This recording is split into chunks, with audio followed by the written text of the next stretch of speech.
A partir del viernes, el Ministerio de Salud Pública comenzará a asignar día y hora a los niños de entre 5 y 11 años que fueron registrados por sus familias para recibir la primera dosis de la vacuna contra el COVID-19. El miércoles 12 comenzará la campaña de vacunación.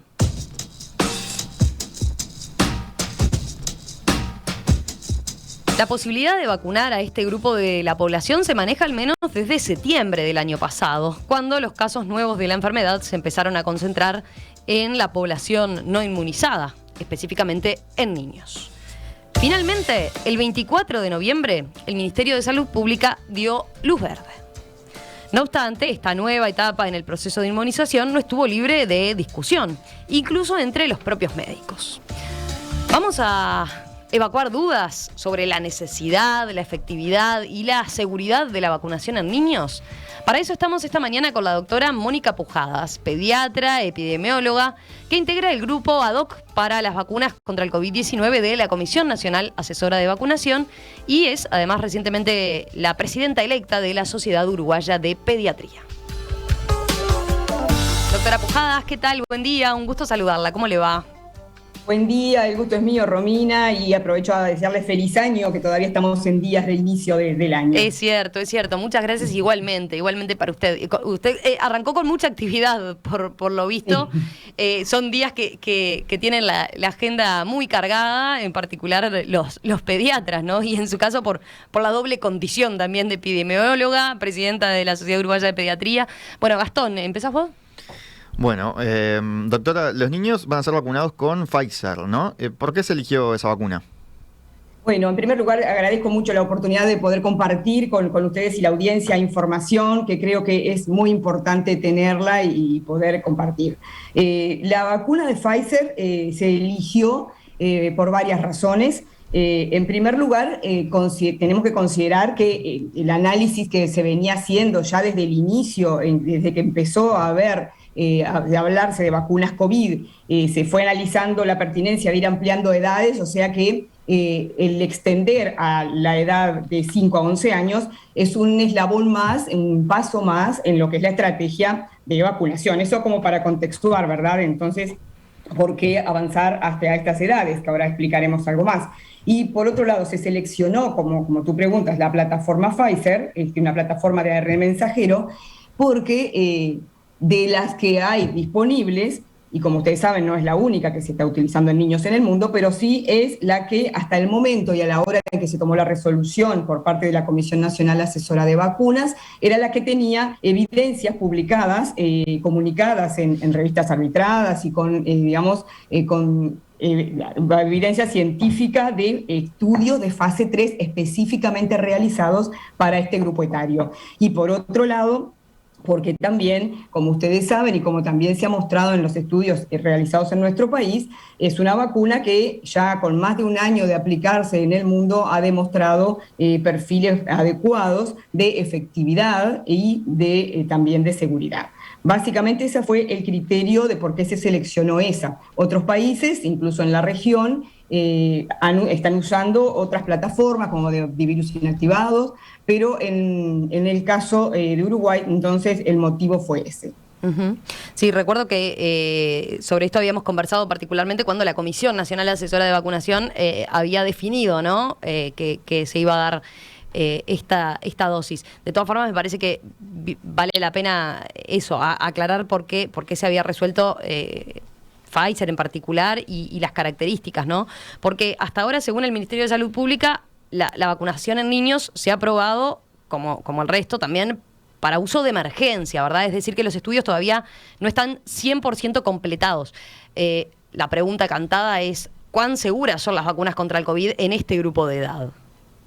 A esta altura, de todos modos, hay que considerar, por un lado, lo que les decía de que si bien es una vacuna adaptada en cuanto a su dosis específicamente para la edad pediátrica, como ustedes habrán escuchado, tiene una dosis más chica, o sea, de menor cantidad de lo que es el antígeno, 10 microgramos en vez de 30, como tienen las dosis de adolescentes o de adultos. Sin embargo, no es que empiece de cero esta plataforma a probar, digamos, sus cualidades en cuanto a efectividad y seguridad. Y por otro lado, la seguridad obviamente es de los aspectos que más específicamente se mide y por eso la importancia de poder contar con evidencias, que por otro lado, y tratándose en este caso de una herramienta de salud pública tan importante como es la vacunación, siempre para la toma de decisiones, digamos que desafía a los equipos de salud en el sentido de tener que lograr un equilibrio adecuado entre actuar oportunamente y con la mejor evidencia disponible hasta el momento. ¿A qué me refiero? Que bueno, que tal vez si uno espera a que se culminen demasiados estudios, bueno, llegamos tarde, ¿verdad? Eso claro. Por un lado, y por otro lado no se pueden tomar decisiones sin una razonable base de evidencias que nos permitan, digamos, garantizar la seguridad y que la eficacia, al menos para lo que se ha demostrado. Entonces, con todo ese contexto de análisis es que se optó por esta plataforma, que en los aspectos de seguridad, como ustedes saben, se siguen comunicando, ya llevan millones de dosis aplicadas en el mundo, muchos millones de dosis aplicadas en el mundo. De hecho, es la plataforma que se empezó a usar más tempranamente de las vacunas COVID, empezó en diciembre del 2020, y se sigue mostrando como una vacuna con un buen perfil de seguridad. Específicamente, si nos referimos a los niños, fue de los aspectos que más se miró en este estudio, básicamente, en el que se basan las decisiones, y que por otro lado, como ustedes saben, se habían hecho algunos reportes que bueno, fueron muy escasos, pero que obligó a que se mirara todavía más puntualmente esa posibilidad con respecto a eventuales eventos de miocarditis que podían estar asociados a la vacunación.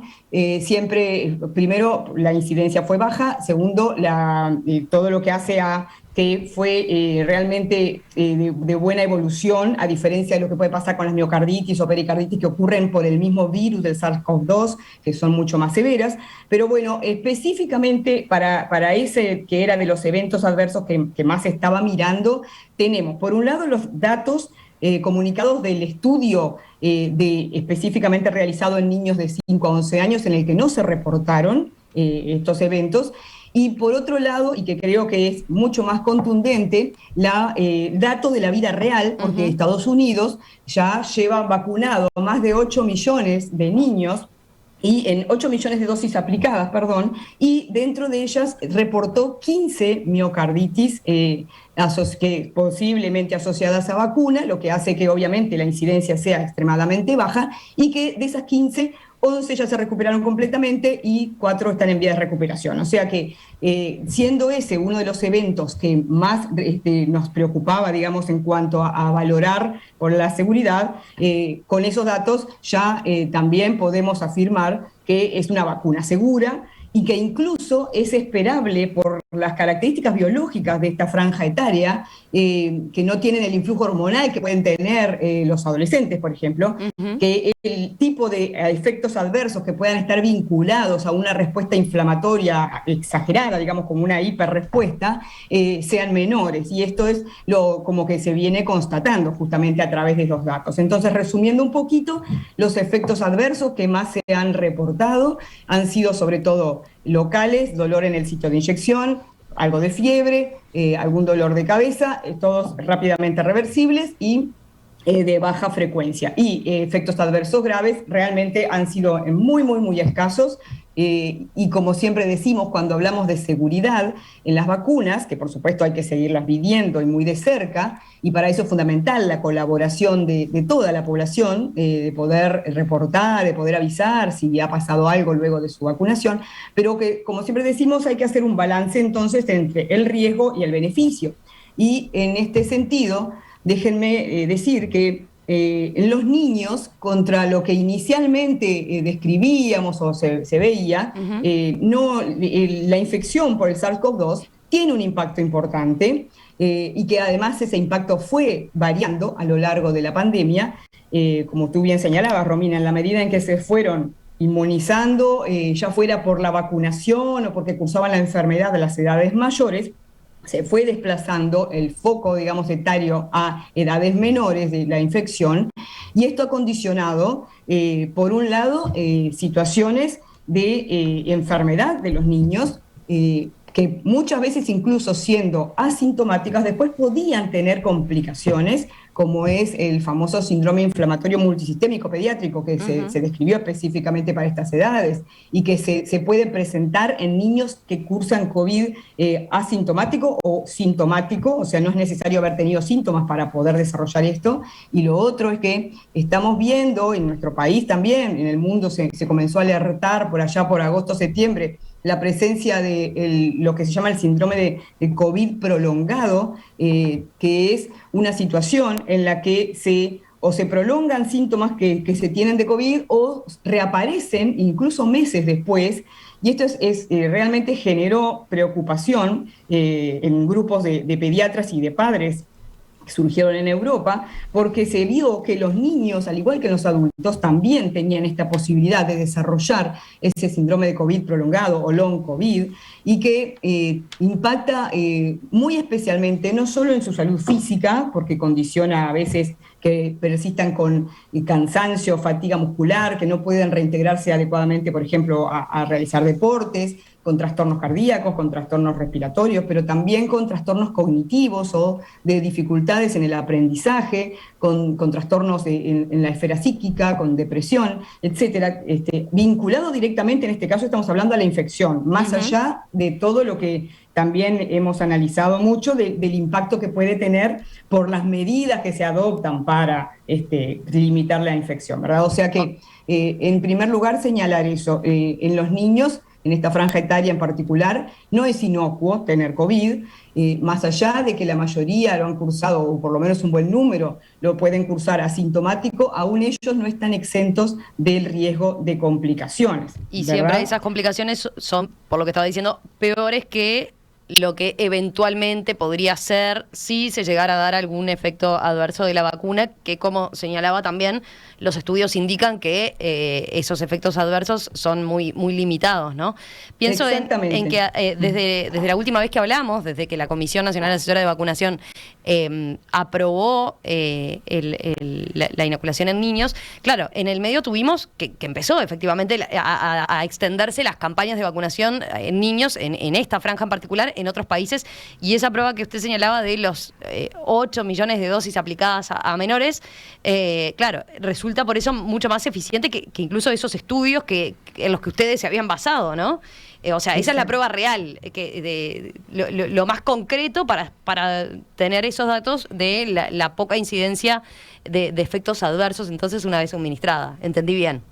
Exactamente, es así, Romina, y eso creo que nos da esa ventaja, por otro lado, ¿no? de que como estamos comenzando ahora la vacunación, ya hay información muy confiable, como es el del sistema de vigilancia, además de Estados Unidos, y por otro lado, porque también estamos viendo y tenemos que ir haciendo, digamos, ese análisis entre lo que está pasando con la epidemiología de la infección en niños, en el contexto, además, de la epidemiología, de lo que pasa en la población, con este aumento que estamos viendo, con la llegada de Omicron, con el riesgo a su vez de que, como tú también bien señalabas, las variantes, tanto Delta como Omicron ahora, es natural que vaya a infectar a los no vacunados, dentro de los cuales hasta ahora se encuentran los niños. Entonces, todo ese contexto creo que hace que el balance a favor del beneficio de la vacunación sea bien claro.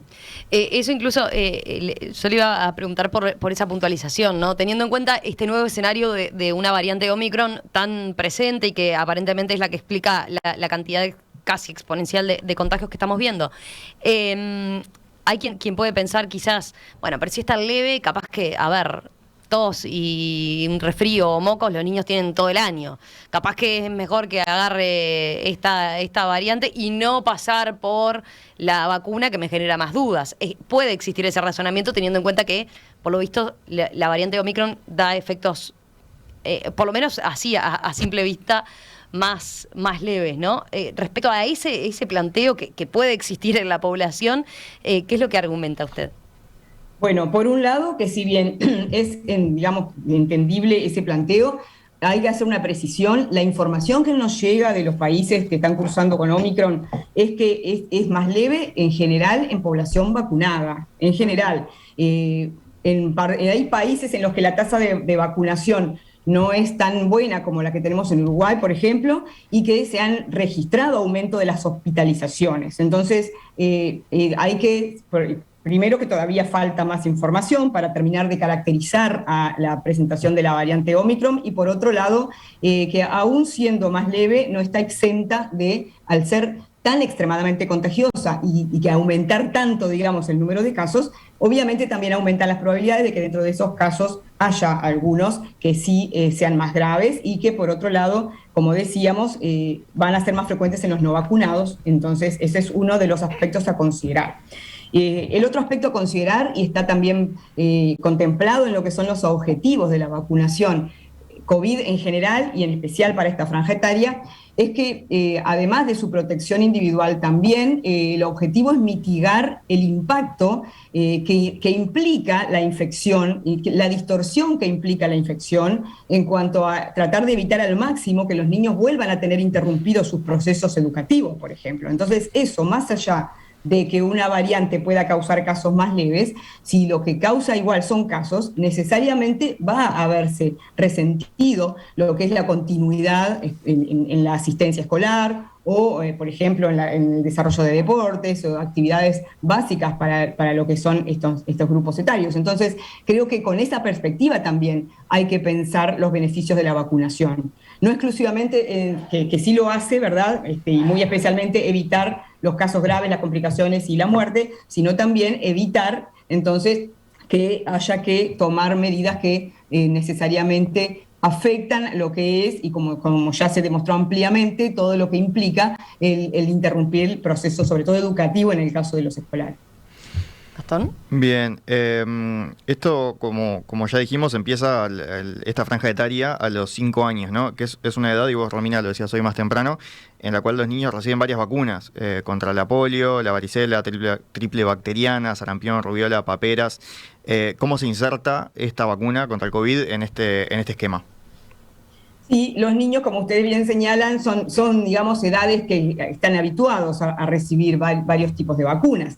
Si bien no hay estudios específicos de coadministración y no habría en principio contraindicación, por una cuestión operativa y que nos permita analizar más de cerca cuáles pueden ser los eventos adversos eventuales que puedan aparecer frente a las vacunas COVID, se recomienda separar la vacunación regular, lo que sería, por ejemplo, la de los 5 años o la de los 11 años, separarla 14 días de la vacuna, entonces, digamos, de vacunas regulares de vacuna COVID. Pero por un criterio más de estar analizando cuál es la situación, dado que va a ser una vacuna, obviamente, que empecemos a aplicar ahora, y poder medir más de cerca eventuales eventos adversos. Hay que priorizar una sobre otra, por ejemplo, teniendo en cuenta que están las fechas ahora, ¿no? Que se van a empezar a dar los números ahora por parte del Ministerio de Salud Pública. ¿Hay alguna recomendación en ese sentido? En realidad, por 14 días básicamente no habría mayor problema, digamos, en dar una u otra, ¿verdad? Hay que recordar que también es fundamental poder mantener las vacunas del esquema regular. Estamos también en una alerta porque han habido caídas de las coberturas por distintas razones, y recordemos que dentro de las vacunas del esquema tenemos algunas como, por ejemplo, las que previenen de sarampión, que es en la región hay una alerta porque hay aumento de casos en América, etcétera. O sea que es importante considerar las dos situaciones, ¿verdad? Uh-huh. Pero como decía, si tenemos agendado y nos toca, bueno, con 14 días de diferencia, no hay ningún problema entonces en dar una u otra. Bien, ya dijimos que la dosis que se va a dar es 1/3 de la de los adultos, ¿no? Exacto. ¿Y son 2 dosis? ¿Con qué intervalo? El intervalo es variable, digamos, o sea, en el mundo se están dando diferentes intervalos. En Uruguay se tomó el intervalo de 6 semanas, en principio, con un margen que podía ir de 28 días hasta 8 semanas, pero bueno, básicamente en una cuestión operativa se tomó el de 6 semanas. En Estados Unidos la están dando a los 21 días, a la segunda dosis, pero hay algunos reportes en distintos países en que el espaciar un poco la segunda dosis podría disminuir eventuales también situaciones de eventos adversos. Entonces Uruguay optó por esta decisión. ¿Y hay niños que pueden tener alguna contraindicación para vacunarse? Básicamente, la contraindicación para la vacuna de ARN mensajero de Pfizer, la única es el haber tenido o tener una alergia, haber hecho una reacción severa de alergia a alguno de los componentes de la vacuna o, por supuesto, una inmunización previa, ¿verdad? El resto de las situaciones, incluso de alergias, pero si, por ejemplo, un niño es alérgico a un alimento o es alérgico a algún otro medicamento, puede igual darse la vacuna de Pfizer. Es la única contraindicación, entonces, es el tener alergia a alguno de los componentes de la vacuna. Bien. Tenía una pregunta en ese sentido de un oyente que señala, ¿qué pasa con los niños con TEA, con trastorno del espectro autista? ¿Tienen alguna contraindicación? No, al contrario, los niños con TEA incluso, ustedes saben que a su vez no todos los niños tienen el mismo riesgo de tener COVID severo, ¿verdad? Y ya desde el principio de la pandemia se fue identificando, así como se identificó obviamente también para la edad adulta, algunos grupos en los que se identificaba alguna condición que aumentaban la probabilidad de tener un COVID severo. Dentro de esos se ha ido identificando con mayor o menor riesgo, pero un grupo que, por ejemplo, implica a los obesos, los niños con síndrome de Down, los niños con cardiopatía, los niños con enfermedades respiratorias crónicas, con obstrucción de su vía respiratoria permanente, no necesariamente los asmáticos que no sean severos, ¿no? Por eso, para aclararlo también. Y dentro de ese grupo, actualmente, y por qué es importante conocerlo, porque estos niños estamos recomendando, y ya así se estableció en la Comisión Asesora, su priorización en cuanto a la vacunación. Los niños con trastornos del espectro autista se consideran con mayor riesgo justamente porque tienen algunas condiciones no inmunológicas, sino por las dificultades, por ejemplo, en mantener otras medidas de protección. No pueden usar tapabocas, es más difícil que puedan, prevenir la transmisión. Entonces, son un grupo que también se recomienda, y nuestro ministerio así lo incluye en la lista, se recomienda que a ellos se los vacune y se ha priorizado su vacunación. Hacemos una breve pausa y enseguida continuamos conversando con la doctora Mónica Pujadas, pediatra, epidemióloga, que integra el grupo ad hoc para las vacunas contra el COVID-19 de la Comisión Nacional, asesora de vacunación, presidenta electa de la Sociedad Uruguaya de Pediatría. Bueno, enseguida venimos con más consultas. Tengo unas cuantas, con Gastón acá las estamos tratando de ordenar a medida que nos llegan las preguntas de los oyentes. A la vuelta respondemos varias de ellas, por lo menos. El Ministerio de Salud Pública comenzará el viernes a asignar día y hora a los niños de entre 5 y 11 años agendados para recibir la vacuna contra el COVID-19. La vacunación contra el COVID-19 en esa franja de niños entre 5 y 11 años comenzará el miércoles 12, según ha anunciado el Ministerio de Salud Pública. Bueno, ¿cuáles son las dudas que hay en torno a la vacuna? ¿Por qué vacunar a los niños? ¿Cuál es la necesidad, la efectividad y la seguridad? De eso estamos conversando esta mañana con la doctora Mónica Pujadas, pediatra epidemióloga, que integra el grupo ad hoc para las vacunas contra el COVID-19 de la Comisión Nacional Asesora de Vacunación y recientemente electa presidenta de la Sociedad Uruguaya de Pediatría.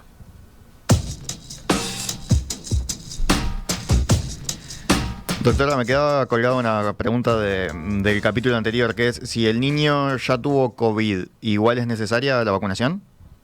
Sí, si el niño tuvo COVID, se recomienda de todos modos darla, en ese caso hay que esperar 3 meses desde que tuvo la infección, desde que tuvo la confirmación, ¿verdad? Desde la infección, hay 3 meses y ya se puede vacunar. Bien, esa pregunta llegaba. Hay que recordar que sí, uno puede infectarse con varias veces con coronavirus y con diferentes cepas, ¿verdad? Diferentes variantes. Entonces, es importante considerar que además si uno tuvo, por más que algo de protección natural siempre tenemos cuando tenemos la infección, hay que reforzarlo con lo que es la vacunación. Tengo otra pregunta, por ejemplo, de Sergio. Dice, ¿es más frecuente en niños que en adultos los problemas que tienen que ver con alergias, vegetaciones y amígdalas? ¿Suelen hacer fiebre con frecuencia, tos, mocos? Bueno, en esos casos, dice él, ¿se los puede vacunar igual o hay que consultar al pediatra? Si en ese momento, ¿no?, que le toca vacunarse, está cursando alguna de estas cosas. Sí, es muy pertinente la pregunta, le agradezco. Como en todas las otras instancias de vacunación, en este caso, si se cursa una enfermedad leve, por ejemplo, una rinitis, no es ninguna contraindicación. Ahí se vacuna sin ningún problema. Si por el contrario hay una enfermedad ya que está generando fiebre más intensa, ni que hablar si tiene algún grado, digamos, de dificultad respiratoria. Bueno, en ese caso se posterga la vacuna hasta haber resuelto ese cuadro infeccioso, ¿verdad? Sobre todo, primero, no porque vaya a pasar nada especial por vacunarse estando enfermos, sino porque estamos todos muy atentos con lo que pueden ser los efectos adversos, y entonces aquí, si alguien se vacuna cursando una enfermedad moderada o severa, es muy difícil establecer que puede ir por la enfermedad o que puede ir por la vacuna. Incluso si por ejemplo, no sabe que está cursando COVID porque es asintomático, en ese caso tampoco hay inconveniente. O sea, sí, obviamente que si sabe que tiene COVID, tiene que postergarla, no, pero si inadvertidamente se la da cursando, no hay ningún problema. Bien, tengo varias preguntas a propósito de lo que señalaba, como usted decía, la única contraindicación es que hayan hecho alguna reacción alérgica a alguno de los componentes de la vacuna. Y hay varios que preguntan, bueno, ¿cuáles podrían ser esas reacciones alérgicas, teniendo en cuenta que no han recibido Pfizer? Porque hay padres que preguntan, bueno, ¿y cuáles son los componentes de la vacuna? ¿Cómo saberlo? Dicen. Correcto, es muy pertinente. Primero, para la información de todos, creo que es importante saber que en la página del Ministerio de Salud Pública ustedes pueden encontrar una parte donde están descritos los componentes de todas las vacunas, no solo la COVID, sino todas las que se dan en esquema en Uruguay, eso es importante. Concretamente, yendo a la vacuna de Pfizer, el componente que más que puede generar o que se ha identificado con algún episodio de alergia es el polietilenglicol. Es un fármaco que, bueno, se utiliza en algunas circunstancias. Si ha habido alguna reacción alérgica al polietilenglicol, hablamos de reacciones severas, ¿verdad? Esa persona tiene contraindicada la vacuna de Pfizer. Que ese componente, ¿en qué otra cosa se puede encontrar, digamos, como para tener algún antecedente? Se usa, por ejemplo, para lo que es limpieza intestinal previo a procedimientos, o se puede utilizar como manejo del estreñimiento, o sea, no es tan infrecuente, o sea, es conocido, es un fármaco conocido. Se puede saber, digamos, si alguien tuvo alergia o no. Perfecto. Y después, por supuesto, en los casos en que haya habido frente a una vacunación previa, ¿no? Bien. Siempre la persona, en el caso de que haya habido un antecedente familiar, por ejemplo, eso no es contraindicación. La contraindicación corre para el individuo. Solo la persona. Bien, perfecto. Quedó ahí, en la primera parte de la entrevista, usted hizo como un repaso bastante amplio de por qué vacunar a los niños, ¿no? Pero queda quizás una pregunta vinculada con eso, que es, desde el punto de vista epidemiológico, ¿qué impacto tienen los contagios en niños en el avance de la pandemia como para que tengan que ser vacunados? Porque hubo cambios en eso, ¿no? Al principio se creía que iban a ser como grandes difusores, después cambió la perspectiva. Ahí está, el rol de los niños en la pandemia se fue analizando y pese a que inicialmente, allá por marzo del 2020, como ustedes recordarán, no se sabía bien cómo iba a presentarse coronavirus en niños y se asimilaba la influenza y en ese sentido se pensaba que lo podían transmitir intensamente. Después rápidamente se vio que los niños no eran grandes transmisores. Eso permitió avanzar en todo lo que fue la estrategia de reinicio de las clases, etcétera, como ustedes saben que trabajamos. Y por otro lado, ya después sí, en la medida en que, como decíamos, se fueron protegiendo las edades mayores, se fue desplazando la infección, y en los últimos meses, tanto en el mundo como en Uruguay también demostrado, por ejemplo, en las semanas epidemiológicas, si ustedes se fijan en los informes epidemiológicos del Ministerio de Salud Pública, el porcentaje de participación de los menores de 15 años aumentó sustancialmente, pasó de ser 1,3% en los primeros informes por allá por abril-mayo del 2020 a ser un 15 o 18% incluso a fines de octubre y noviembre de este año. O sea que eso como primera cosa. Segundo, de todos modos, recordemos, los objetivos principales de la vacunación a niños es para su propia protección individual, para evitar en ellos enfermedad y sobre todo para evitar enfermedad más grave o incluso muertes, obviamente, pero además para evitar los contagios y mitigar el impacto que tiene en cuanto a su proceso educativo fundamentalmente. Indirectamente es claro que si se vacunan... sí, perdón. No, sí. que iba a decir, ese es un punto interesante porque a ver, estaba también el cuestionamiento de si no era cargarles a ellos con una estrategia más global de vacunación, ¿no? Ese es un aspecto que apareció, digamos, bueno, vamos a vacunar a los niños cuando en realidad hay tantos adultos, por ejemplo, que no se están vacunando. Usted lo que dice es, el primer beneficio es para el propio niño, ¿verdad? Exacto. Vamos a entendernos, globalmente como estrategia poblacional deben seguirse, es fundamental que también para proteger a los niños se sigan vacunando, los adultos es fundamental que se puedan completar las terceras dosis, que se puedan avanzar en los que aún no están vacunados, eso no hay discusión, ¿verdad? Pero lo que queremos ser enfáticos es que no alcanza como estrategia para la protección de los niños, no alcanza solo, y eso se ha demostrado, ¿verdad? Porque justamente, y en especial con las variantes, las nuevas variantes de coronavirus, van a infectar fundamentalmente población no vacunada. Eso se vio especialmente para Delta, se estudió mucho en Estados Unidos, se estudió mucho en Inglaterra, en otros lugares de Europa, en los que era claro cómo buscaba su nicho ecológico, digamos, la variante, en personas no vacunadas dentro de los cuales se encontraban los niños. Entonces creo que eso es algo que debe quedar claro. La estrategia poblacional, como fue siempre desde el inicio en Uruguay, es vacunar en los diferentes grupos que se vayan aprobando, y en eso yo creo que hay que seguir trabajando muy firmemente para que toda la población adulta esté vacunada, porque eso también obviamente va a ayudar a disminuir el virus en la comunidad y por lo tanto también en los niños, pero que no alcanza como única estrategia, y entonces en la medida en que puede haber vacunas disponibles para ofrecer, realmente tendríamos que pensar al revés. ¿Con qué argumento yo no le ofrezco esa vacuna a un grupo etario en el que la vacuna se muestra efectiva y segura, cuando hay además una situación epidemiológica complicada, con aumento de casos y con riesgo entonces de nuevamente ir hacia cierres o procesos, interrupciones de procesos educativos, por ejemplo? O sea que creo que en salud pública es necesaria esa perspectiva global para poder actuar oportunamente y en base a la evidencia. Bien, perfecto. Decía ahí como el porcentaje en los informes epidemiológicos había aumentado la cantidad de niños infectados. ¿Hoy hay un alto porcentaje que estén naturalmente inmunizados? ¿Hay datos al respecto?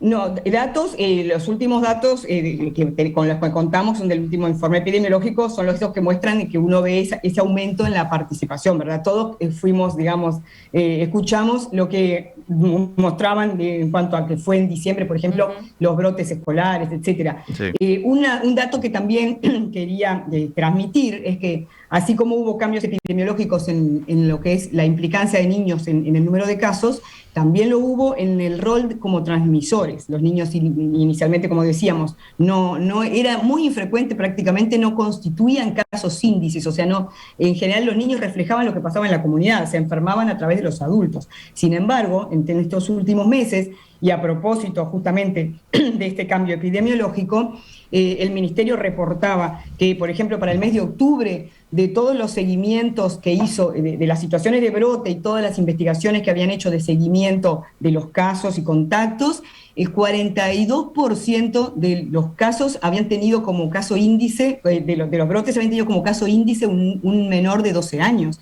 Ese dato es muy fuerte. Inicialmente era impensable que los niños fueran a generar brotes, ¿verdad? Y sin embargo, en estas semanas, en los últimos meses, se demostró que sí, que podían contagiarse entre ellos y también contagiar ellos a los adultos. O sea que eso es otro argumento más también para tratar de disminuir lo que es toda la situación COVID en niños. Le preguntaba lo de los niños naturalmente inmunizados porque hay quienes han argumentado que la inmunidad natural es más fuerte o que sería por sí sola suficiente como para contrarrestar a la enfermedad y que no sería necesaria la vacunación, ¿no? Se ha manejado ese argumento. Bueno, algo parecido pasaba cuando se argumentaba que, por ejemplo, los niños con varicela, y ustedes eso tal vez, bueno, son muy jóvenes, pero tal vez sabrían que en una época se consideraba la varicela una enfermedad leve y se reunían cuando había un niño para que se inmunizaran naturalmente. Obviamente que sí se podía generar una inmunidad natural, pero en ese desarrollo, digamos, y en esos contagios, había casos también que desarrollaban complicaciones o enfermedad severa o incluso fallecimientos. O sea, el desarrollo de una inmunidad natural no controlada, como puede ser la de la vacunación, siempre tiene sus riesgos. Y por otro lado, no hay evidencias que nos permitan decir para la infección por SARS-CoV-2 que es más potente la inmunidad generada por la enfermedad que la que genere la vacuna. Y por otro lado, como decimos, la de la vacuna es controlable. Ya sabemos la probabilidad de efectos adversos, sabemos que no va a desarrollar la enfermedad por el SARS-CoV-2, por vacunarse, etc. En cambio, este concepto, digamos que sí es un concepto extendido y que hay varios que lo sostienen, tiene, digamos, esa contra de que el riesgo, digamos, hay que considerarlo de que en esa generación espontánea de la inmunidad natural pueda haber casos complicados, como de hecho hemos visto. Uh-huh. Decíamos la importancia de la vacunación en niños para lo que va a ser el inicio de clases, ¿no? Por ejemplo, o para no interrumpir después sus procesos educativos. ¿Hay algún porcentaje ideal de niños que deberían estar inmunizados para que en marzo se puedan comenzar las clases de la forma más normal posible, digamos? No hay científicamente ningún número demostrado. Obviamente, cuanto mayor número de niños estén inmunizados, menor probabilidad hay de que haya, digamos, distorsiones de lo que hace con la continuidad del proceso educativo. Bien. Quienes tenían objeciones con la implementación de las vacunas en niños plantearon también la posibilidad de que los niños no vacunados por decisión de sus familias, por los motivos que fuera, pudieran sufrir algún tipo de discriminación, ¿no? En realidad, eso expresamente en la comisión asesora, cuando se aprobó esta vacuna, lo señalamos, ¿verdad? Que consideramos que, como pasa con el resto de las vacunas, que ningún niño debe ser discriminado por digamos, no haber recibido una vacuna.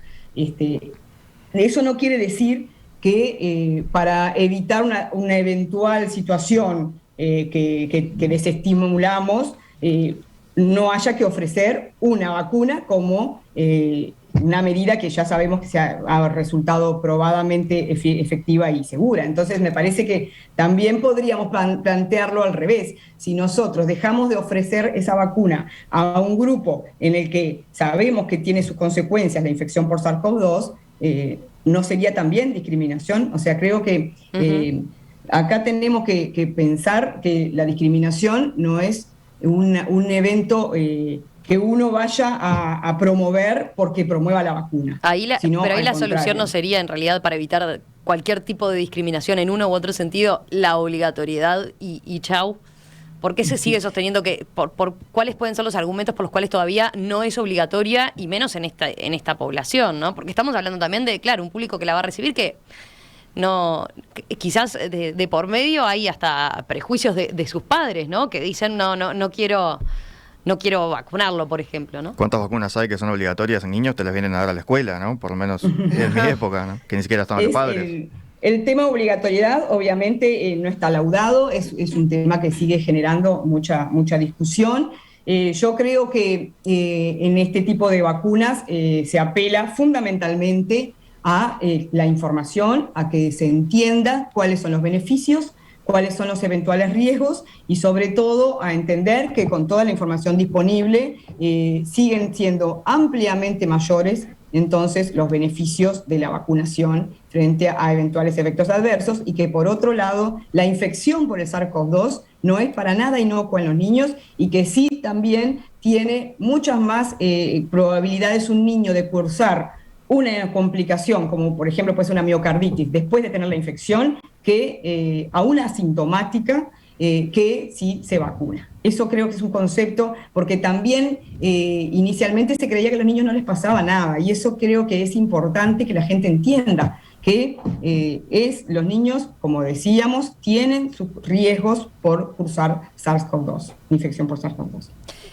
Hacemos la última pausa y a la vuelta tenemos algún par de preguntas más, entre otras cosas sobre los niños que todavía van a quedar sin vacunar, esa franja de 1 a 5 años. Hay padres que preguntan, bueno, ahora ante el avance de la Omicron, ¿qué cuidados debo tener en particular? Enseguida a la vuelta de la tanda conversamos de eso. Continuamos conversando con la pediatra epidemióloga, la doctora Mónica Pujadas, recibiendo las consultas que nos plantean los oyentes. Tenemos las últimas preguntas, Gastón, a ver, ¿vas vos? Sí, algunas van por el lado de cómo se manifiestan algunas cosas que mencionamos, ¿no? Que son el síndrome multisistémico post-COVID, ¿no? Por ejemplo, cómo se manifiesta eso, que es una de las consecuencias posibles, y también la miocarditis, de la que también hablamos, ¿no? ¿Cómo se manifiestan estas dos situaciones? En este caso, por la enfermedad como tal, ¿no? Por haber contraído la enfermedad de los niños. Perfecto, gracias. Por un lado, el síndrome multisistémico inflamatorio pediátrico, que fue un síndrome que se describió en especial en la edad pediátrica. Inicialmente era más adolescentes, luego se vio que se fue desplazando la mediana de edades en 9 años. Básicamente consiste en una situación como en que hay una respuesta de hiperinflamación, o sea, no es por acción directa del virus en los tejidos, sino que por la respuesta frente a la infección, y que se ve más o menos como a las 2 semanas, a partir de las 2 semanas, pero puede ser al mes o más aún, de que una persona haya tenido la infección por SARS-CoV-2, ya sea con forma sintomática o asintomática, que eso es una de las situaciones más complicadas, ¿verdad? Porque, bueno, uno no tuvo síntomas, siente que está todo bien, y de repente a las 3 semanas empieza con las manifestaciones del síndrome inflamatorio, que pueden ser diversas, pero que básicamente consisten en tener fiebre, en tener unas erupciones en la piel, en tener dolor abdominal, en tener problemas cardíacos, dolor torácico, en tener taquicardias o problemas de arritmias, y puede tener otras fallas orgánicas que pueden ser muy graves, ¿verdad? De hecho, en Estados Unidos se reportó para la franja etaria de 5 a 11 un 20% de los que tuvieron el síndrome inflamatorio multisistémico, 20% falleció, o sea que no es un síndrome banal. De hecho, en Uruguay estamos teniendo un registro nacional en el que, por colaboración, digamos, porque estamos en una red en que digamos, intercambiamos desde los pediatras de distintas instituciones información, y tenemos ya registrados cerca de 60 casos. Este dato era a octubre, o sea que probablemente alguno más ahora, o sea que no es un dato menor. Por otro lado, la miocarditis causada por el SARS-CoV-2, en general, lo que puede generar falla cardíaca, y una de las manifestaciones iniciales es dolor en el pecho, trastornos del ritmo, mareo, malestar, sudoración, y sobre todo, luego entonces sí, falla cardíaca. Hay una gama amplia igual de manifestaciones, muchos se recuperan, pero en ocasiones, y sobre todo las personas que hacen deporte, y eso puede generarles que durante un tiempo tengan que restringir su actividad deportiva, etcétera. O sea que hay varias consecuencias que puede dar una miocarditis causada por la enfermedad, la infección por SARS-CoV-2. Y en general, entonces, también eso hace que se mire muy de cerca. Nosotros los pediatras ya sabemos que hay muchos virus que generan miocarditis, ¿verdad? El SARS-CoV-2 es uno más, pero que la infección puede generar miocarditis es un dato de la realidad, y con mucho más frecuencia que lo que señalábamos, descritas para la vacunación. La última pregunta, que va por dos lados. Estoy sintetizando un poco los mensajes que llegan de la audiencia. ¿Qué pasa con los niños de recién nacidos hasta los 5 años que no van a poder todavía vacunarse? La primera pregunta sería, ¿qué tipo de cuidados hay que tener ante la variante nueva Omicron, que parece tan contagiosa? Y la otra es, a ver, si los beneficios son tales para la vacuna, entonces, y los riesgos de no vacunar a los niños más grandes están ahí también, como usted lo manifestaba. Bueno, si en realidad nos está ahora dejando desatendida a esa otra población, ¿no? Y si hay avances capaz en discusión en el ámbito médico a propósito de, bueno, ir también por esa franja de los más chiquitos, ¿no? De hecho, hay investigaciones que se están llevando a cabo con distintas plataformas de estudios en menores de 5 años, incluso de lactantes. O sea que, bueno, en algún momento tendremos novedades sobre esos estudios. Por el momento no hay ninguna vacuna aprobada para menores, ¿verdad? Más allá de que a partir de los 3 años sí se está vacunando con plataforma Sinovac, por ejemplo, en China. ¿A partir de los 3 en China? Sí, en China vacunan a partir de los 3 años con la plataforma Sinovac. En algunas regiones, ¿verdad? Y por otro lado, como en tantas otras ocasiones, hay que tener conciencia de que para cuidar y proteger a los niños menores, lo que tenemos que hacer es los adultos protegernos, en primer lugar estar vacunados, los adultos que estemos cuidando a un niño menor de edad, y también en las actividades a desarrollar.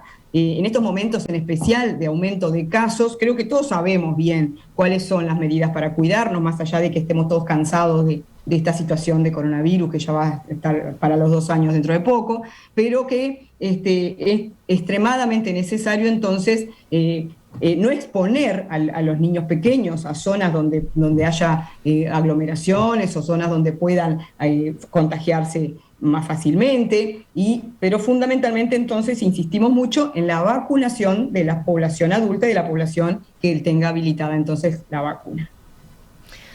Doctora Mónica Pujadas, pediatra, médica infectóloga, epidemióloga, perdón, debí decir. Gracias. Las dos cosas. Ah, me faltaba uno entonces. Completo. Mónica, gracias como siempre por todos estos minutos esta mañana aquí en Perspectiva, por atender todas las consultas y dudas que pudimos por lo menos trasladar. Siguen llegando y van a seguir, pero bueno, por lo menos era importante en estas fechas que entonces resultan tan relevantes para lo que es la asignación de horas y para el comienzo de la vacunación el miércoles que viene, que venía la pena hacer esta charla, conversar estos minutos para intentar evacuar la mayor cantidad de preguntas. Gracias, de vuelta. Muchas gracias a ustedes y quedo a las órdenes para cuando ustedes lo dispongan. Un abrazo. Un abrazo.